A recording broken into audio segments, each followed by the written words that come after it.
8 सितंबर 1965 को असलुत्तर और चीमा के बीच कपास और गन्ने के खेतों में लेटे हुए 4 ग्रेनेडियर्स के जवानों को आते हुए कुछ पाकिस्तानी टैंकों की आवाज सुनाई दी। सड़क से 30 मीटर दूर क्वार्टर मास्टर हमीद कपास के पौधों के बीच अपनी जीप पर आरसीएल गन के साथ छिपे हुए थे।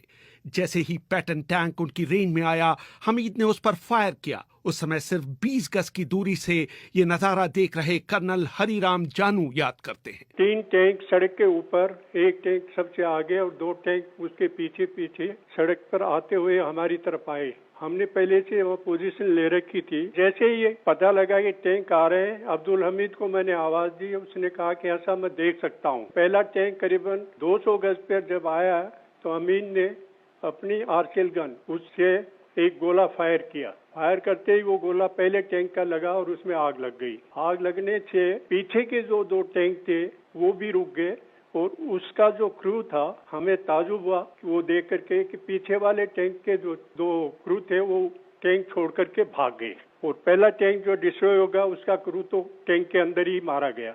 106 mm आरसीएल गन टैंकों के खिलाफ एक बहुत प्रभावशाली हथियार है, लेकिन इसकी एक कमी यह है कि इसे फायर करने के बाद छिपाया नहीं जा सकता। असल उत्तर युद्ध में भाग लेने वाले कर्नल रसूल खां कहते हैं, 106 मिलीमीटर कैलिबर और स्मूथ बोर, मतलब पीछे भी खुला, और रेंज इसकी 500-600 गज दिखाई देने पर है। बहुत इफेक्टिव कारगर टैंकों के खिलाफ हथियार है। अगर टैंक के लग जाए ना तो फिर टैंक बचता नहीं है, आग लग जाती है उसमें। लेकिन उसमें एक बड़ी जबरदस्त कमी है, वो ये है कि जब वो फायर करता है ना तो उसका शोला पीछे 45 मीटर तक जाता है। दूर से पता चल जाता है कि भैया यहाँ आरसीएल गन है। और टैंकों को एक दफा पता चल जाए ना, फिर आरसीएल गन की जिंदगी खत्म। यानी कि हम ये मानते हैं कि आरसीएल गन की लाइफ एक राउंड फायर कर दिया तो बहुत है, 2 कर दिया तो बहुत है, और 3 कर दिया तो बहुत ही ज्यादा है। इसके बावजूद हमीद ने उसी दिन पाकिस्तान का दूसरा पैटर्न टैंक भी नष्ट किया। अगले दिन इंजीनियर कंपनी ने एंटी टैंक माइंस लगाई ही थी कि पाकिस्तानी साइबर जेट्स ने भारतीय ठिकानों पर बमबारी शुरू कर दी।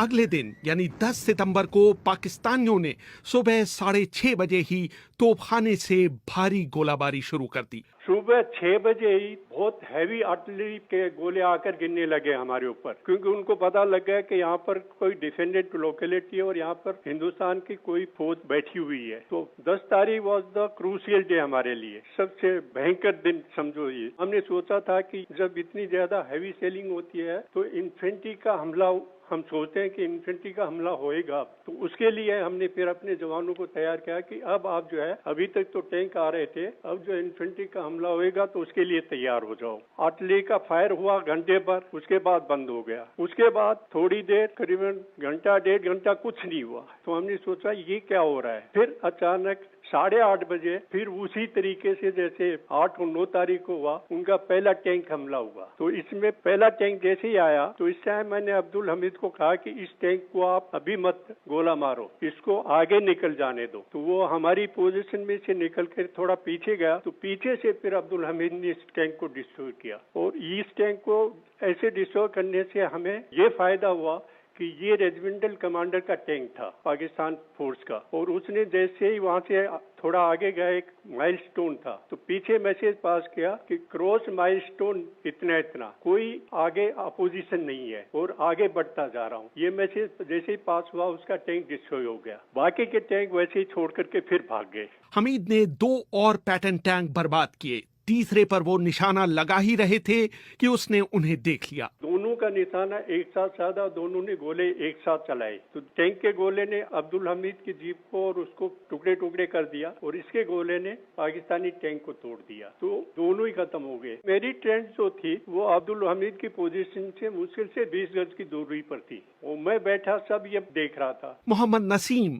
उस समय हमीद के ड्राइवर थे। उन्हें वो दिन अभी भी याद है। 10:30 बजे का ये वाकया कि इनकी ट्राइगर के ऊपर उंगली रखे रहे और उधर से क्या नाम बम आ गया और सीने को फाड़ता हुआ आधा का नाम के हिस्सा इनका हवा में उड़ गया और आधी लाश वहाँ बच गई। उसके बाद हमारी गाड़ी में आग लग जाती है। आग लगने के बाद बहुत बड़ा टारगेट बनता है। उसके बाद 7 हवाई जहाज आते हैं पाकिस्तानी, वो भी खूब बौछार करते हैं, उससे भी किसी सूरत से हम बचे। जब ये चले जाते हैं तो फिर हमने ये रिपोर्ट दिया रसूल साहब को, हमारे पीछे थे ब्रेव कंपनी में। इन्होंने कहा क्या बोल रहे हो नसीम? मैंने कहा सच बोल रहा हूँ, ये देखिए क्या नाम किस तरीके से कारनामा है। वहाँ से आया, कई अफसर आए बटालियन हेडक्वार्टर से, हमने रिपोर्ट दिया कि हमें खत्म हो गए, गाड़ी में आग लग गई, ऐसा ऐसा हो गया। तो बोला कि नहीं तुम झूठ बोल रहे, चल के दिखाओ। तो जहाँ पर वो जल रहा था साहब, हमारे क्या नाम कुछ पर बिस्तर थे और क्या नाम के कपड़े उपड़े थे, वर्दी वगैरह थी। हम फिर वो राख हटाने लगे तो उसकी पसलियाँ जो थी उसमें हमारी उंगली घुस गई और हम हाथ झटकते हुए, तो बोलो अफसरों ने फिर कहा अरे रहने दो नसीम, रहने दो, हाँ ये तो खत्म हो गया। हम कहा और साबुत चाहते हो साहब? तो थोड़ी दूर पर से जाके हम उनका सिर ले आए,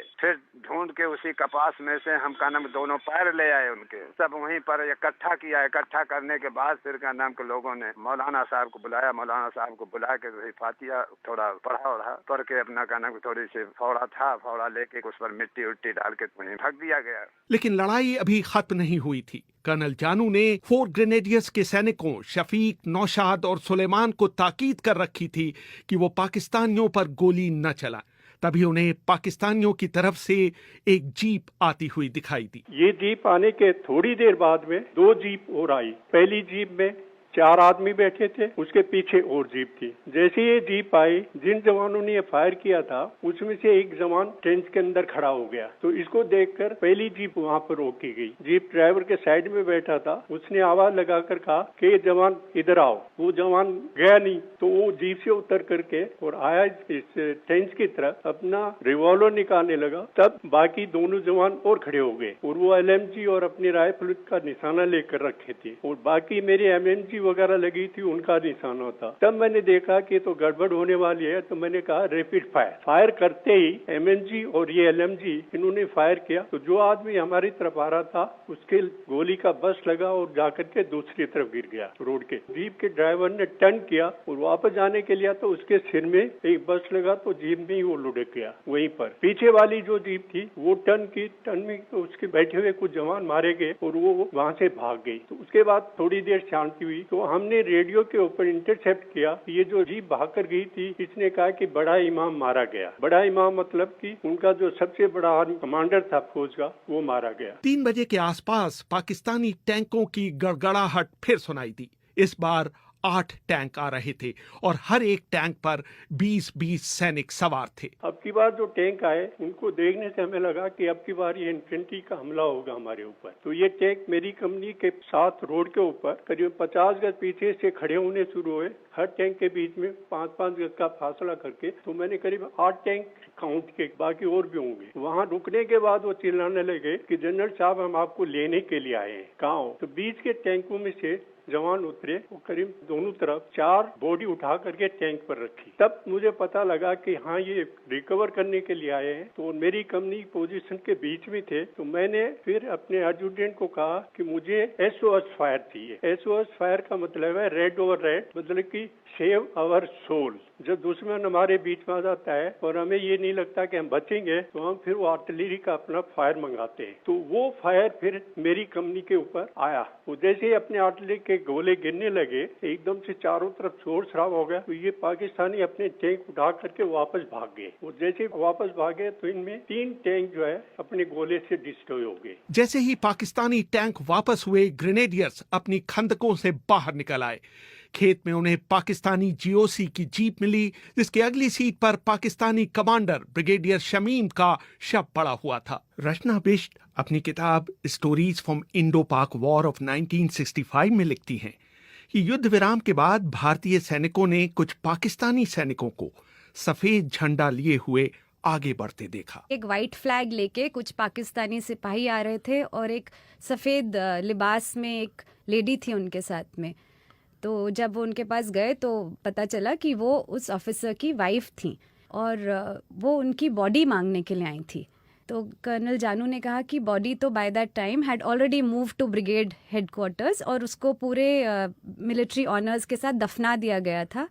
वो लेडी आई, फिर वहाँ पे कुर्सियाँ लगाई गईं और वो बैठ के चाय पी उन्होंने उनके साथ में, और उनसे कहा कि मैं आपके हस्बैंड बहुत बहादुरी से लड़े थे, वो बहुत बहादुर सिपाही थे, मैं आपको उनकी बॉडी तो नहीं दे सकता, but I can assure you that उनको बैरी किया गया है पूरे सम्मान के साथ में, और मैं आपको सिर्फ एक कप चाय पिला सकता हूँ।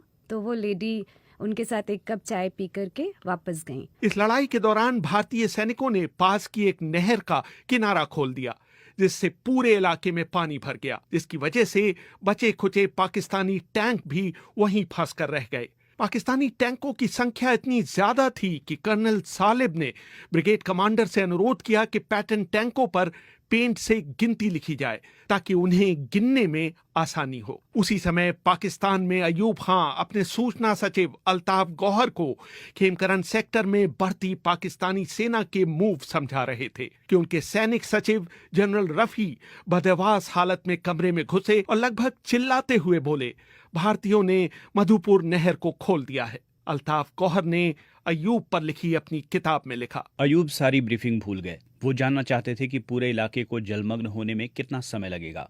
मैंने गुलाम इसहाक खां को फोन मिलाया, जो उस समय water and power development authority के प्रमुख थे। उन्होंने पुराने सिंचाई रिकॉर्ड्स के आधार पर हिसाब लगाया कि पूरे इलाके में 8 घंटे में पानी भर जाएगा। अयूब ये जानकर भौंचक के रह गए कि जनरल नासिर ने ये सोचा ही नहीं था कि भारत टैंकों को रोकने के लिए इस तरकीब का सहारा लेगा। 11 सितंबर को खेमकरन में पाकिस्तानी हमला रोक दिया गया और इसी के साथ पाकिस्तान की सारी रणनीति नाकामयाब हो गई। पाकिस्तान के लिए ये एक तरह से युद्ध का अंत था। भिकीविंड को, जहां सारे नष्ट पैटर्न टैंकों को जमा किया गया, पैटर्न नगर का नाम दिया गया। कर्नल रसूल खां याद करते हैं, अंदाजन नहीं, प्रिसाइजली 94 टैंक, और वो लड़ाई के बाद जो है ना, रिकवरी व्हीकल से उठा के एक जगह जिसका मैंने पहले जिक्र किया भिकीविंड, वहाँ पे एक खाली मैदान था, वहाँ पर उनको लाइन अप कर दिया। वो उसको पैटर्न नगर के नाम से मशहूर हो गया। ये हिंदुस्तान में मिलिट्री कंटोनमेंट्स में बड़ी बड़ी में जो आपको टैंक नजर आते हैं पाकिस्तानी, वो ये समझिए कि वो 4 ग्रेनेडियर्स का तोहफा है नेशन के लिए। अब्दुल हमीद को असाधारण वीरता दिखाने के लिए भारत का सर्वोच्च वीरता पदक परमवीर चक्र दिया गया। उनकी पत्नी रसूलन बीबी अब इस दुनिया में नहीं है, लेकिन मरने से पहले उन्होंने मुझसे बात करते हुए कहा था, राष्ट्रपति के अंदर 26 जनवरी में 2 दिन तक बुलाते बटावल करके ऐसे देवे के परमवीर चक्र, वैसे 2 दिन बटावल कर तीसरे दिन मिलल। अब देख के हम आई नहीं अपन दुख बहुत भयल, लेकिन हम इतना सोच रहनी, हमके बहुत खुशी भयल कि हमारा आदमी इतना नाम करके चल गई ना। कहने की जायदा दुनिया में आदमी मर जाता तो केहू का नाम ना रहता। हमारा आदमी तो इतना नाम कर जना कोने कोने शहीद हो गई ना।